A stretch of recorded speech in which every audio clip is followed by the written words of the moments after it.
Sabi nga ng mga tao, ang pinakamahalagang bagay sa mundo ay pera.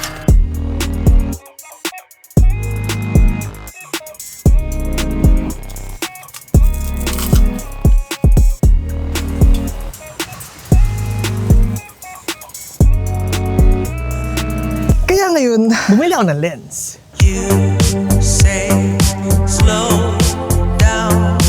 I don't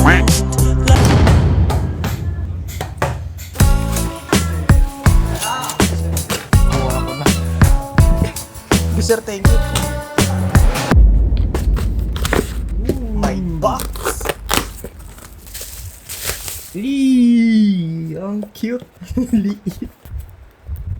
Ang singil. Oh my gosh, ang cute. Sobrang liit. So, baling gamit ko ngayon ay 16mm at ito ay 11mm. Kaya, try na natin. Oh, ang wide. Gagi, ang wide. Ang ganda. So, ito yung 16 kanina at yung nakikita nyo ngayon ay yung 11 at sobrang wide. Kita nyo na nga yung gilid ng electric pan eh. Ayos! Ayos! So, syempre, bumili na rin ako ng lens filter. Purol na nito. Oh, yan yan. Uy! Merong silky cloth. Kailangan ko yan. Ayos tong KNF concept. Sana sponsoran din. Lahat na lang yun. Tada! UV filter. Ganda. Oh, ay, kakaroon ka na ng lens. Ayos to.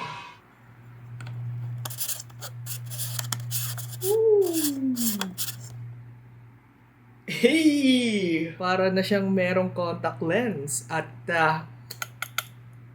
di ka na mababasag. 20 mil secured. Ayos. Ganda rin yun. Ganda, no?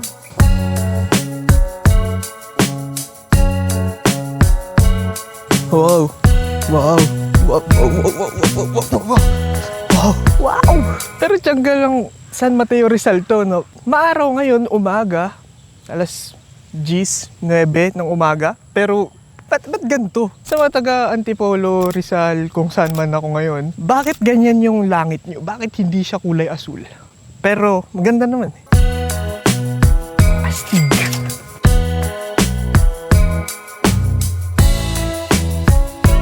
Tapos, ito na nga yung ginagamit kong lente ngayon. As in sa pagpunta namin dito at sa mga pinagagagawa namin dito sa San Mateo Rizal.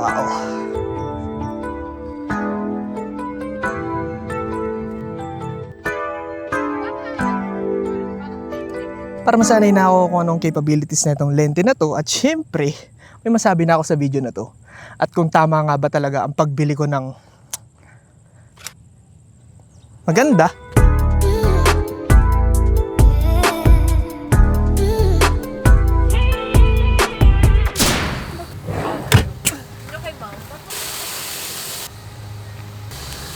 Sige, kuya. Hindi, kuya yung printer. Basta comfy naman. Bye-bye. Bye-bye, kuya. Wow. Oh my gosh. Oh wow, thank you. Ay!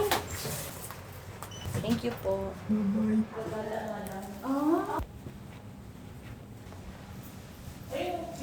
Ang ulit lang. Ay, wow. Bakit you? Saan tayo? Ayos ah. Nice na lens na ito eh, no? Kita yung mundo rin eh. At least, sharp. Ayun, yun yung napapansin ko, sharp.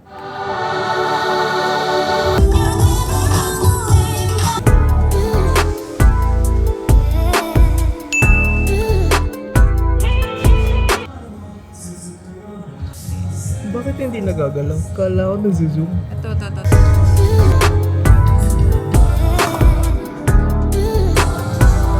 Idol! Idol, lakas ng ulan. Nakakatakot. Chinese. Idol, yung jacket mo nakapatong dun sa ano.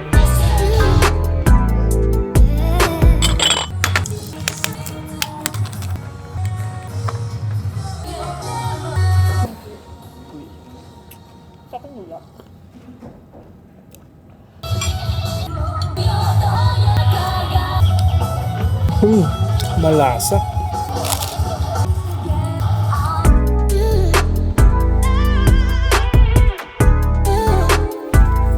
Ito, boy. Anong number natin ay? Dami, ah.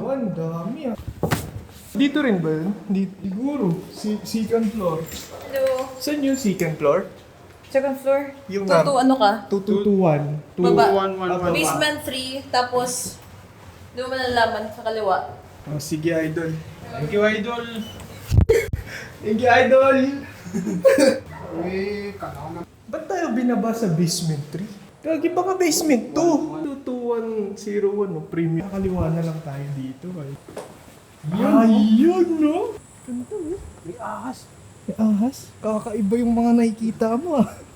May ahas agad, ah. Ganda nga, ah. Ayos na, okay.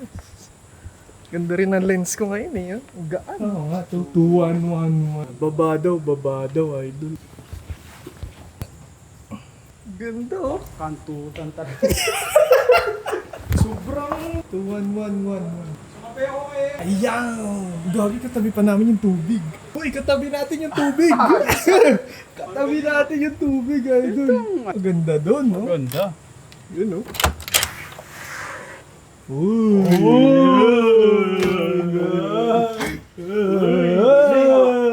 Uy! Galing, ah! Uy, may sopa pamini, oh! Pangkanto. Ang bastos, ah! Ang galing Ang naman. ganda! Diyan ka na doon? Ang gamit ko doon. Ayos yung ano mo dyan, no? View mo. Eee. Gagi, ayos. Ayos dito, ah.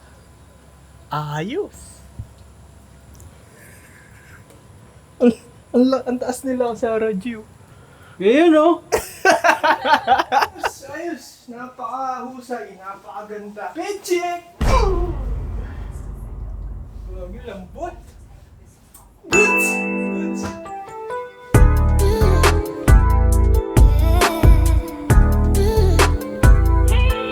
Gagi, ang ganda dito. Hindi ako sponsored, pero sana balang araw, no? Sponsoran na ako ng lens. Gagi, gusto ko ma-experience yun. Bigyan ng mga gamit. Tapos, gamitin. Pero syempre, unbiased na review. Anyway, kaya ako to pinili kasi syempre isa siyang wide angle na lens, kaso 11mm, I mean may 10mm ako, pero ito kasi ay may napakalaking aperture na bumubuka hanggang 1.8. At yun kasi yung kailangan ko lalo na sa mga low light na sitwasyon.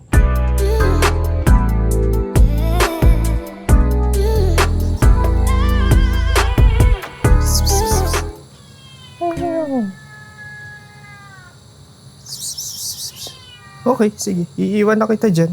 Bye-bye.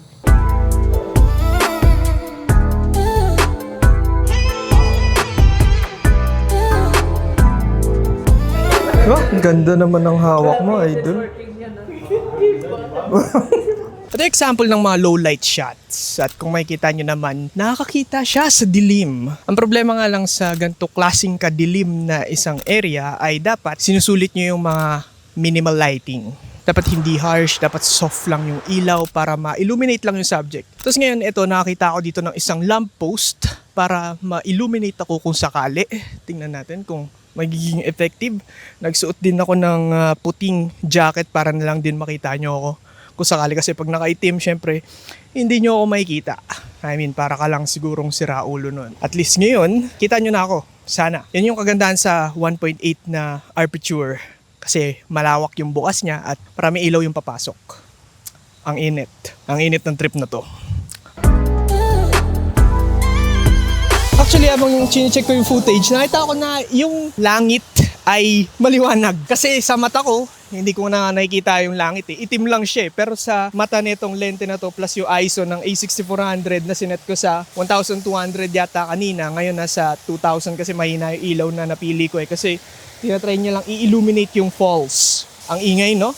Yung falls, ang init talaga. Pero at least nakakita pa rin siya sa dilim. Parang ganda. Ganda. Sobrang gaan din netong lente na to. Actually, gawa nga ata siya sa plastic. Hindi siya gawa sa metal. Pero siya yung high quality na plastic na hindi ka rin magdadalawang isip pag nabagsak mo. Pero sino ba namang siraulong ibabagsak yung lente nila, di ba? At least ang gaan niya nga. Itong setup ko ngayon, sobrang gaan nito. As in, sobrang gaan nito ngayon. Para akong nagdadala ng papel, cellphone. Parang ang kasing... ang gaan niya ngayon. Talaga yung mga view na solid eh. As in, solid. Oy, gusto niyo bang makita ng astig?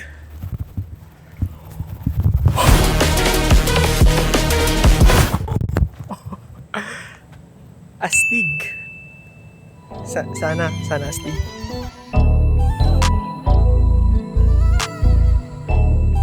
Tapos syempre kahit 11mm lang yung focal length niya, tingnan nyo naman kung gaano yan ka-wide. I mean, medyo malayo naman na sa akin yung camera ng di-hamak, pero at least, di ba? Pwede na.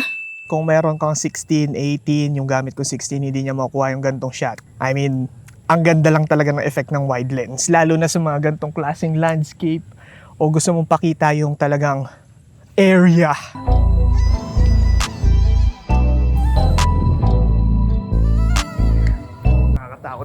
Nakakatakot yung posisyon ng camera. Yan yun naman, oh. Ano yan? Isa pang napansin ko dito na napakalupit ay yung macro niya. Oh, thank you po. Hindi nyo ba na-miss? Nang bata kayo yung cereal. Close up. Close up. Gagi, ang galing. Ang saya. Tingnan nyo kung gaano kalapit. Diba? Sobrang sharp kahit sobrang lapit na ng item o ng kung ano man yung tinututok mo sa harap niya.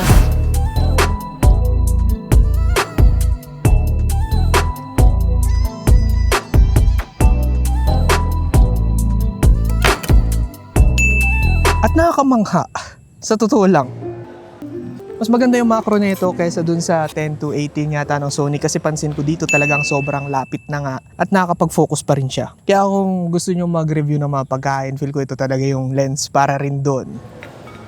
Cheers! At least, di ba? Kulang pa sa timpla, idol. Naka-static shot lang siya. Perfect. Ganda rin ng angle na nakuha ko to. Kitang-kita nyo yung backdrop. Para lang akong shadow. Pwede na ako maging filmmaker. Tapos pansin ko, meron na rin siyang AF at MF na button na manual. Nakakamiss yun kasi sa Canon dati may ganun. At tinanggal kasi yun. Ewan ko rin eh. Baka siguro sa pag-advance ng technology. Pero nasanay na rin naman ako na hindi ko ginagamit yan. Pero at least meron ng ganyan. I mean, meron na akong function button sa camera ko na to para sa focus pero at least 'di ba meron, tapos meron pa siyang added na isa pang butones para sa function din. Hindi ko yan pa ginagamit kasi sabi ko nga okay na ako sa settings ng Sony ko.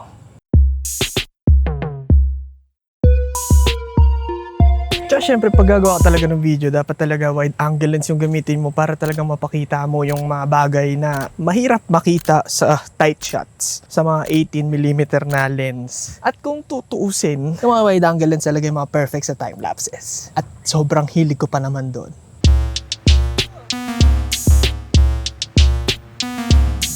I mean, nakita nyo naman na, di ba, yung mga time lapses na ginamit ko dito sa video na to ay galing lahat dyan.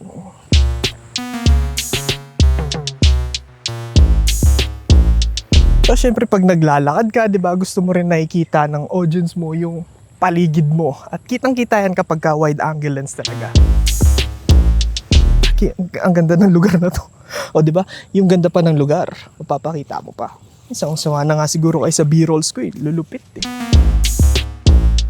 Isa pang pwedeng ma-appreciate mo sa mga wide angle lens ay syempre yung mga POV shots dahil halos kaparehas na nito yung nakikita talaga ng mata ng tao. Yata. Yata. Ganda talaga. Ooh, breeze. Bali yun, siguro sa paggamit ko ng lens na to, ang pinaka na-miss ko lang din sa 10 to 18 ay yung optical stabilization niya, kung ano man tawag doon. Kasi ito wala siyang OS. Tain na, nakalimutan ko yung lang, meaning nun. Optical steady shot. OSS pala. Ito kasi walang ganun. Yung mga nakita nyo, walang casing kahit anong edit yan, RAW yan, handheld. Tayo na naka 3-point contact na nga ako dun sa pag-shoot ko ng B-rolls nung nasa kotse kami. Kaso, I mean, hindi naman siya ganun kalala, pero halata. Ayun, hindi siya, ma-appreciate nyo siya kasi vlog style naman to, hindi naman to cinematic. Pero kung gagawa ka talaga ng cinematic sequences, mas okay na lock-in shot na lang, tripod, ganito. At least hindi gumagalaw-galaw. I mean, pwede naman tayo mag ganito, diba? Mararamdaman nyo yung alog ng camera, pero ayoko rin manood ng mga gantong klaseng video na napaka-alog, maski yung konting alog nga lang. Kaya nga, pinaghahalo ko yung mga gantong klaseng shot, handheld, tapos mga lock-in. Actually, most lock-in nga nang nakita yung footage kasi ayoko talaga yun eh. Ayoko yung maalog eh. Hi guys. Kaya nga eh. Grabe. Galing-galing ko mag-vloggers oh. Kape lang Ma'am Sara na. Staff ko sa part mo, so Gustong-gusto ko tong lens na to as in. Ang dami mong pwedeng magawa itong creative shots, tapos pwede ka pang maging open sa kung ano mang naiisip mo kasi sobrang wide ng angulo. Kaya, okay na yan. Ganda rin talaga ng 1.8. Hindi ko yun in-expect. Makakakuha ko ng cinematic bokeh shots gamit ng isang wide angle lens na nasa harap ko, hawak ko, afford. I mean, kasi pag nag-full frame ka, di ba? 16 to 35G master, ay bibenta mo pa yung isang kidney.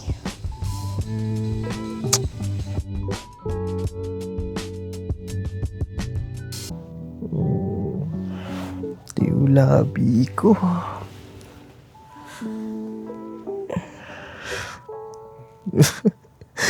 Buti na lang may malapit dito na lagyanan ng tubig. Ito lang yung gusto ko pagka malapit yung lalagyanan ng tubig.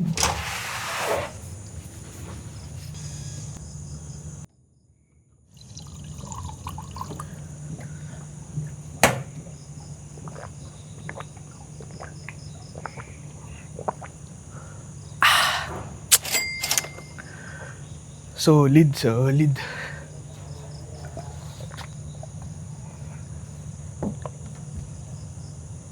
Fuck.